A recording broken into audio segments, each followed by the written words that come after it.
Hello and welcome to Indus News. My name is Hamza Amjad, coming to you from our studios in Lahore. These are the top stories of this hour.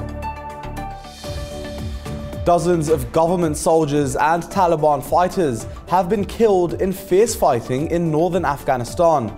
The Ministry of Defense said that 22 Taliban fighters were killed in a failed attempt to seize suburbs of Kunduz city. Taliban said that 40 soldiers and policemen were killed in attacks on security checkposts in Kunduz and Baghlan provinces. Meanwhile, Taliban and top politicians have begun the first intra-Afghan talks in Moscow, but without the Afghan government. Politicians led by former President Hamid Karzai said that the meeting is a continuation of recent peace talks in the Gulf. A government spokesman has called the talks a betrayal of Afghanistan's best interests.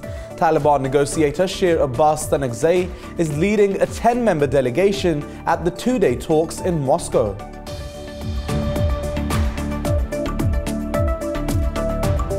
Moving on, Kashmir Solidarity Day is being observed around the world to support the right to self-determination of the people of Kashmir.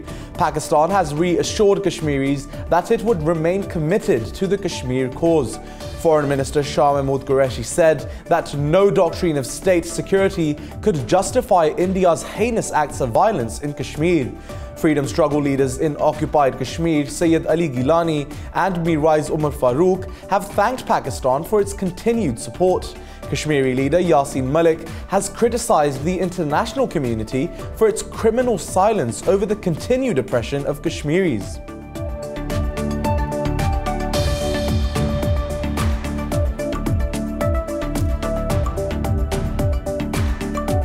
In another development, the United Nations Security Council has urged warring parties in Yemen to withdraw forces from Hodeidah and two other ports without further delays.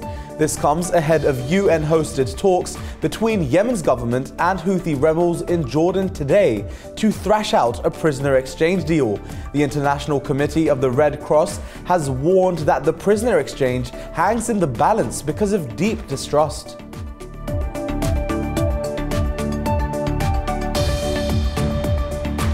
Next up, Pope Francis has conducted the first ever public mass in the Arabian Peninsula. Officials said that more than 130,000 Catholics attended the mass in Abu Dhabi. Several thousand Muslims also joined in the unprecedented event. Pope Francis and the Imam of Al-Azhar Mosque will later lead at an interfaith dialogue in United Arab Emirates.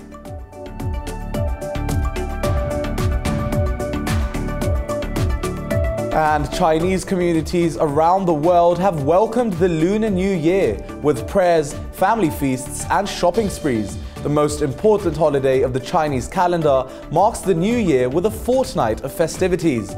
During the Chunyun festival, China's masses will chalk up some 3 billion journeys.